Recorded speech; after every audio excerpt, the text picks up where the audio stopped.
Hi, and welcome to the new year and another episode of Creative Sparks. So I wanted to share how I developed a simple system to give myself an overview of my projects and how they fit into my everyday life. I started looking for a system that could help me get organized in a way that was specific to my needs many years ago, because I was finding that I really struggled to finish things, and a lot of the times it was one of two reasons. I would get distracted, or something unexpected would come up in, like an unexpected appointment or chores and things like that would just take me in a different direction. And so I've been using a bullet journal to do the rough draft of my year overviews, and so that's what I'll be focusing on and just showing how I approach it using a bullet journal. It's not the only way, and I find that time management systems are as unique as we all are, and there's no one size fits all, and the best way to know if something will work is to try it at least for 3 months, I think, and then by then you'll probably know if it's the right fit or not. And you can also find ways to tweak it. And I've tried so many different systems. I've tried the standard planner, that's a preset template, like a generic template with the months and the weeks and the days, and I often found that I would lose interest in the planner very quickly, or I would misplace the planner. They're just random planners. They're somewhere out in the world that I've misplaced. I tried post-it note systems where I would just put a bunch of post-it notes, and obviously those would like fly away and get lost and crumpled up and stepped on. That was a terrible system. I've tried digital tools, digital calendars. I've pretty much tried everything, and I loved trying different systems and just learning new technology. So that's just something that I find interesting, but the only thing that's ever really stuck year after year is just having a simple notebook that I can customize and just grab and open up really quick. So this is my bullet journal for 2024. You can get this from anywhere. It's the Leuchtturm 1917 brand. Comes with a pocket in the back area here, where they provide some stickers that you can put on the spine to label, and if you want to label the front. I decided to keep this year nice and clean, and keep it simple, but you don't need to use this. The main point of this 365 overview is for you to access it quickly, so by keeping it on your desk, throwing it in your purse, and also for you to be able to scribble on it without getting too precious about how pretty it looks. You want it to be functional, not beautiful. And so As you can see here, at the beginning of my planner starts with the 365 overview, and I have here, I've filled in a few months, January, February, March, April, and then I have these that we'll be filling out as well. So you're going to end up with 12 pages. And they should take about 10 to 15 minutes, depending on how fast you can write. It shouldn't really take too much time. But what you want to do, and what I like to do, is every morning I do just a quick flip through. And it gives me like a sense of calm as to how much time I have left if I have a big project that I'm trying to accomplish. Every time a month ends, I can see my progress very quickly, and when I'm moving on to the next month, I like to look at the milestones I set for myself on the previous month and then build upon them. So I like to connect all of my milestones to accomplish what I set out for myself for the end of the year. And this is not a unique approach to a bullet journal. This is a very standard approach where you write the name of the month at the top, and then you just grab, a calendar from your phone and you write the dates vertically and within the space of a box, and they're very small. And that's something that I love about the bullet journal. Because it's so small, it keeps you from overfilling your day and overestimating what you can actually accomplish. And so I tried this for a while, but I found that I needed even more structure because, like I said, I can get very easily distracted. And so what I added to this system is I added these 7-day blocks. So after you've filled out your month, you're going to go in to 1, 2, 3, 4, 5, 6, 7. Make a line across and divide your month into 4 time blocks.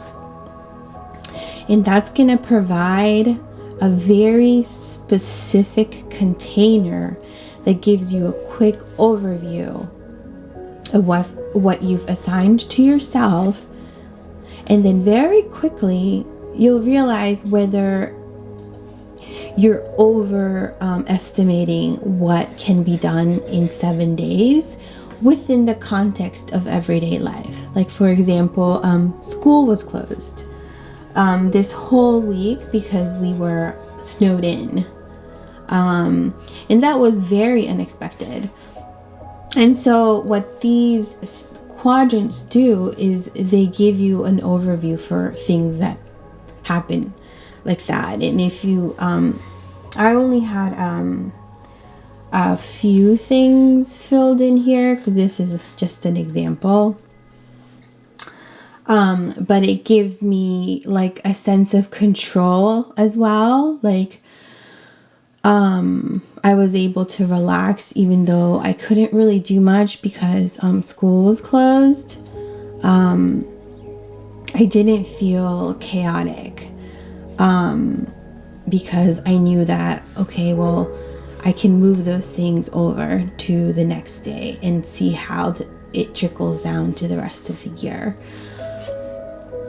And another thing that it does, like if you struggle with overwhelm, is that these 7-day blocks give you one area to focus on. So instead of being overwhelmed by, oh my God, I have 31 days to worry about, you could just focus on 7 days at a time. And that's how I approach this system. I only approach the year in 7-day blocks at a time, and I don't worry about trying to do too much. I used to try to do way too much all at once until I just started thinking in 7-day periods.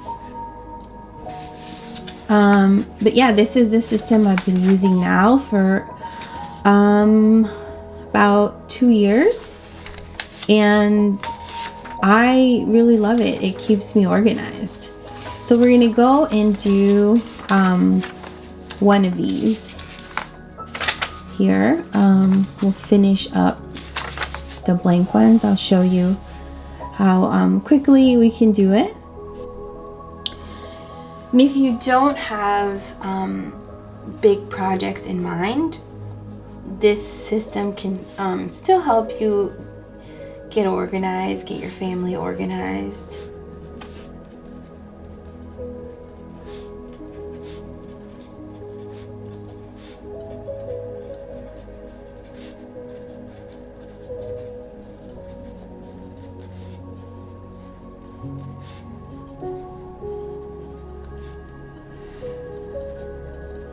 And one of the things that I've noticed is because it requires a bit of time to write things down as opposed to just typing it on like on your phone and your computer, I find that I'm actually more careful about what I schedule for myself. And so here I've gone, and we want to start with Monday. So Monday, Tuesday, Wednesday, Thursday, Friday, Saturday, Sunday. So usually I divide my 7-day containers from a Monday to Sunday. So Monday, Tuesday, Wednesday, Thursday, Friday, Saturday, Sunday. Monday, Tuesday, Wednesday, Thursday, Friday, Saturday, Sunday.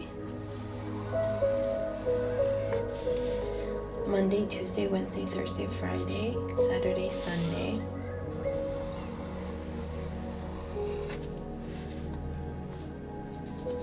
And then I like to remind myself of my intention, which are my most important milestones.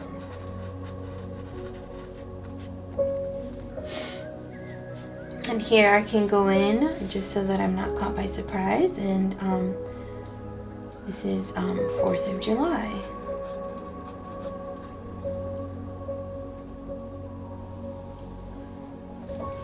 Okay, and then we'll do the same thing with August.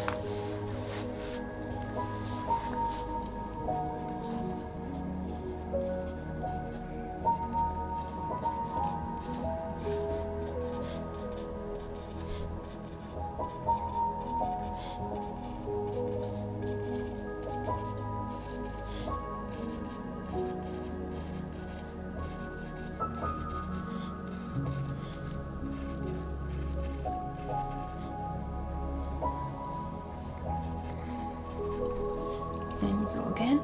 Monday, Tuesday, Wednesday, Thursday, Friday, Saturday, Sunday.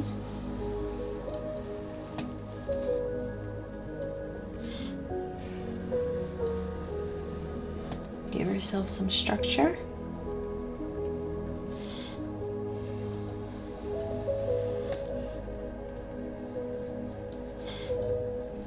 And these 7-day containers will help you see what you actually can accomplish. Like I said, within the unexpected, within your everyday life, your chores, your family. It's minimized what I assign for myself when I can clearly see that, you know, I'm only working with 7 days at a time.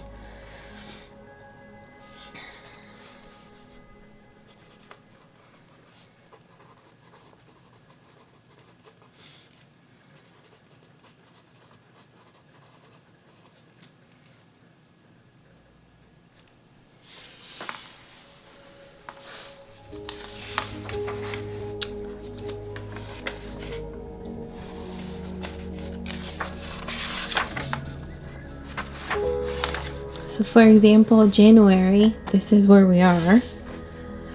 When I flip over this every morning, I can see this is how much of January is left. It's concrete, it's visual, it's there in black and white. And then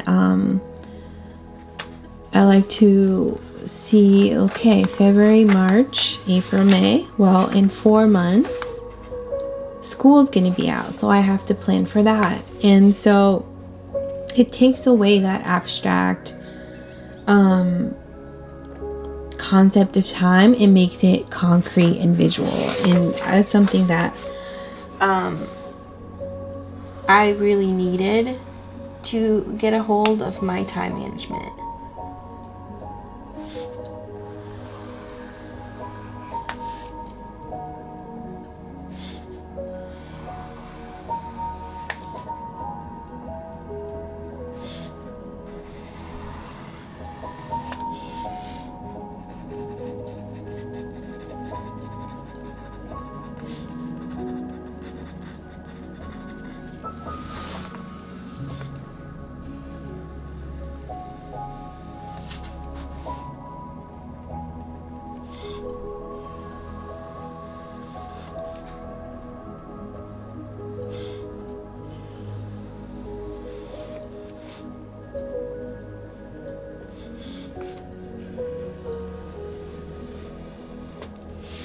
And then something I like to just schedule ahead of time are rest days.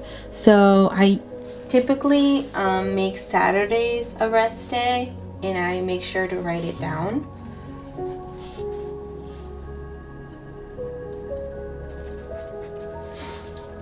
So that I don't forget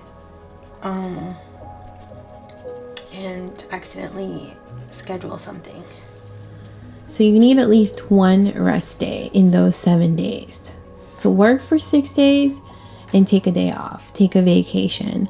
If you want to be more creative, if you want your ideas to just flow more easily, one of the best things that you can do is take some time off. Take a vacation. Do something else. Go to the park. Learn how to bake something. Watch a fun movie.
And when I'm filling out each day for the week with whatever task or appointment is happening in that day, I try to keep it between 1 and 3 items and no more than that, because realistically we tend to underestimate how long things take to complete. So I keep it 1 to 3, and if I don't get to 1, then I move it down to the next day.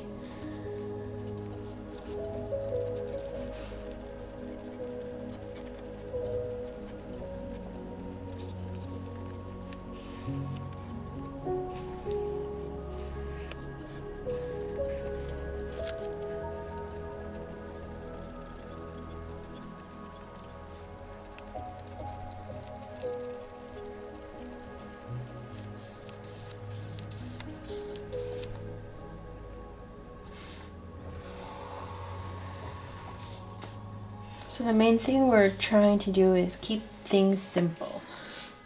No graphic, nothing pretty, just keep it simple.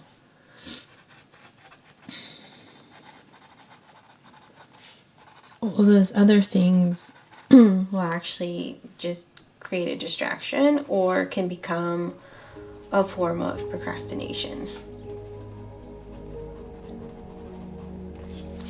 Here we are. So now you can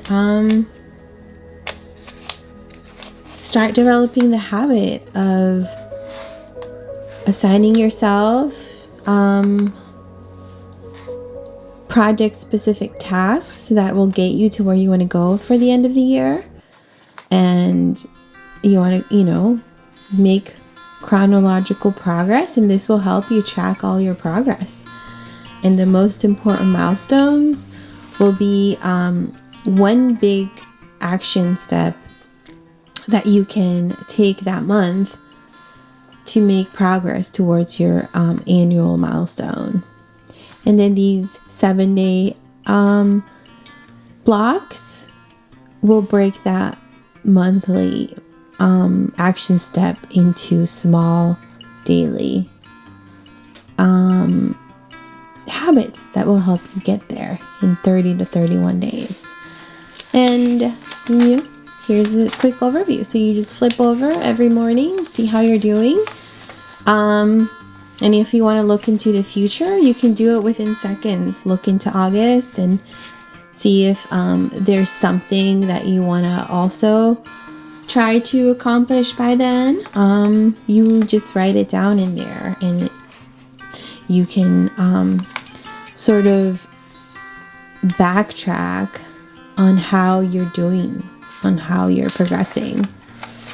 So there you have it. So this is the quick 365 overview that I look at every morning